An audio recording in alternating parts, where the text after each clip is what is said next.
Victor Osimhen still wants to play in the Premier League, and Manchester United could be his dream destination. Zirkzee could be heading for the exit, and United are already looking at his potential replacements. And just when you thought the striker drama was enough, a surprise midfield target has entered the picture. This could change everything at Old Trafford. Stick with me, because by the end of this video, you'll understand why United's attack is about to look completely different, and why a cut-price midfielder just entered the conversation out of nowhere. This is Red Break. Let's get into it. But first, some context. Because to understand why a striker story is even dominating the headlines right now, you need to know what's already happened this summer. United's number one priority coming into this window wasn't the attack at all, it was the midfield. Casemiro's gone, and Manuel Ugarte suffered a serious injury at the 2026 World Cup. You know it, that left Kobbie Mainoo as basically the only specialist defensive midfielder in the entire squad. Bruno Fernandes and Mason Mount could cover in an emergency, but that's not a plan, that's a patch job. You already know that United responded. Andre Santos and Yuri Tielemans arrived for a combined £85 million. Carl Darlow came in on a free from Leeds for goalkeeping depth. Tottenham's Tyne and Thompson signed for around £8 million too. Real business, real investment, but it still wasn't enough. Because United want one more specialist number 6, someone built purely to sit and protect.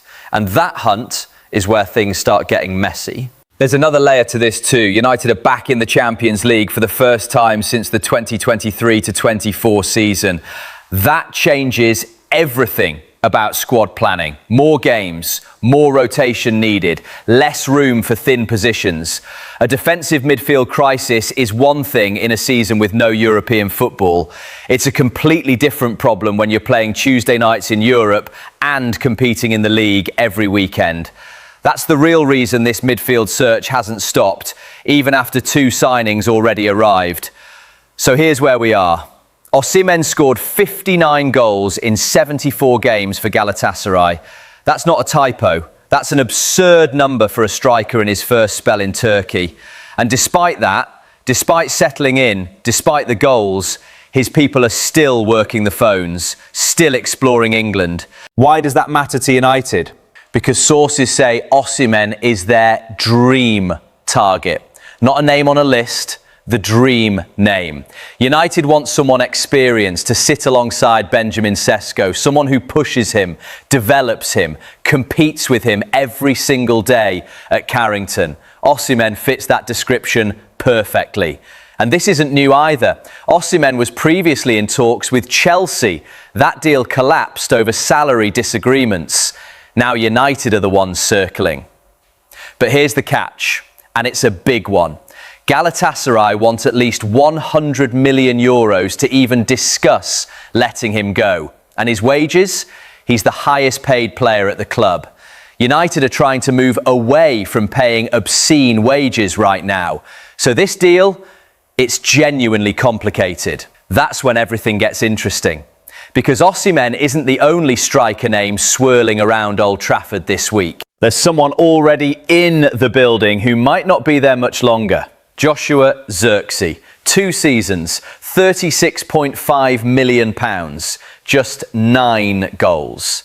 Numbers like that don't lie. And now the exit rumours are turning into real interest. Juventus have made checks on his situation. 2 other Premier League clubs have looked. Ajax even asked about him, though that one's cooling fast, especially with Marcos Leonardo and Tolu Arakodare already arriving elsewhere to fill that gap.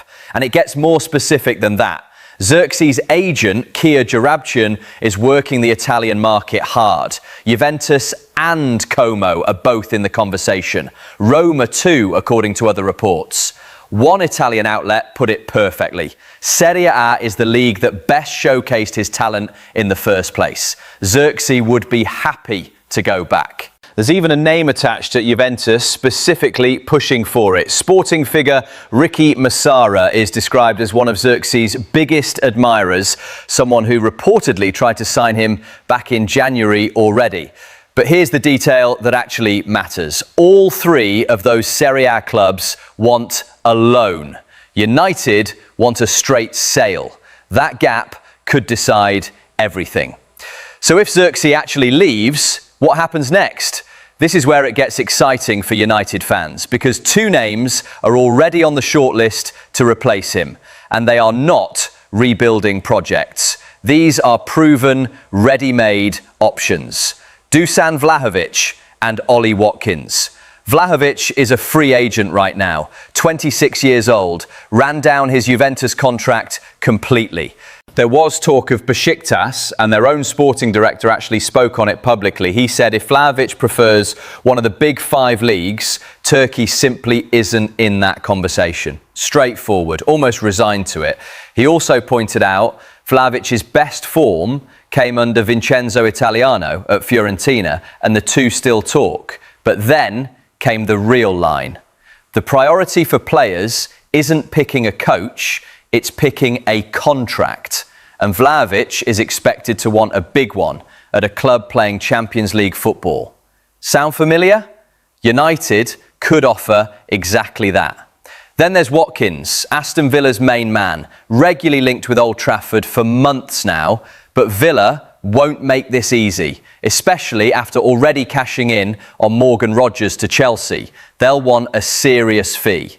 Right now, neither Vlahovic nor Watkins is being actively chased. United are waiting, watching Zirkzee's situation play out first. But that could change fast. Faster than people think. And think about what each name actually represents. Vlahovic costs nothing in a transfer fee, just wages and an agreement. For a club trying to spend smarter, that's tempting on paper.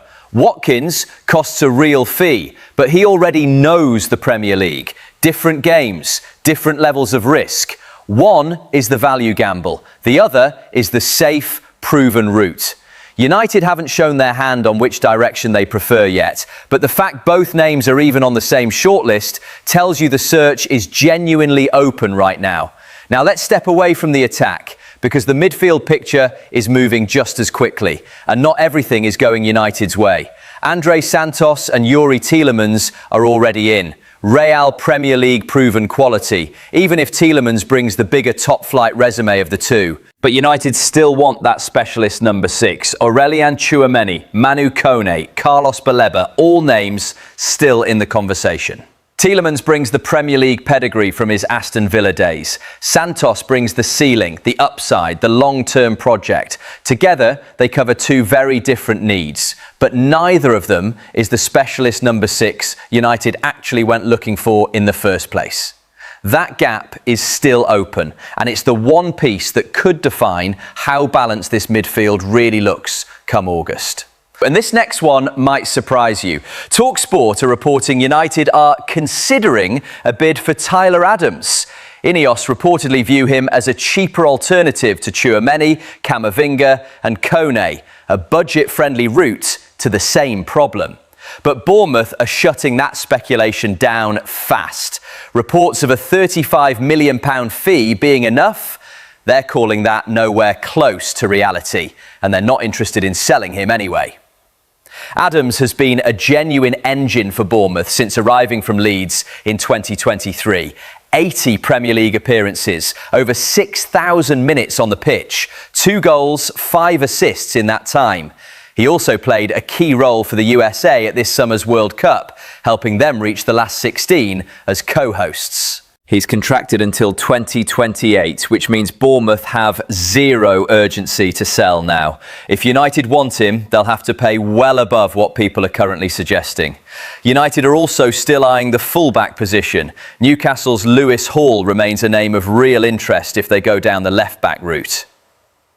So let's pull this all together, because this is a lot happening at once. United could lose Zirkzee, could land a proven striker in Vlahovic or Watkins, could still be dreaming of Osimhen if the money ever lines up, could miss out on Alex Scott to Chelsea, could make a surprise cut-price move for Tyler Adams, and Lewis Hall is still floating in the background at left-back. That's 6 storylines moving simultaneously, and we're still weeks away from deadline day. Not one of these is confirmed. Not one is dead either. Here's the big picture takeaway. Michael Carrick's first full season is shaping up around one theme: getting smarter with money, not just bigger. Fewer obscene contracts, more calculated bets, proven Premier League quality over reputation alone. That's the pattern across the striker search and the midfield search. Whether that philosophy actually delivers a top-class number 9 and a genuine number 6, or just moves the same problem around for another window, that's the real question. Think about where United were even 2 summers ago, paying huge fees, huge wages for players who never delivered consistency. Zirkzee himself is part of that story. Now compare that to this window. A free agent striker under consideration instead of a marquee fee. A cut-price midfielder being weighed against the expensive names. Loan structures being rejected instead of accepted just to get a deal done. That's a genuinely different mentality in the building. Whether it's the right one long term, we won't know until deadline day actually arrives, and definitely not until we see these players on the pitch in a United shirt. But what do you think? Would Osimhen actually be worth that fee? Is Vlahovic the smarter move over Watkins? And could Tyler Adams really be the value pick United are missing? Let me know below.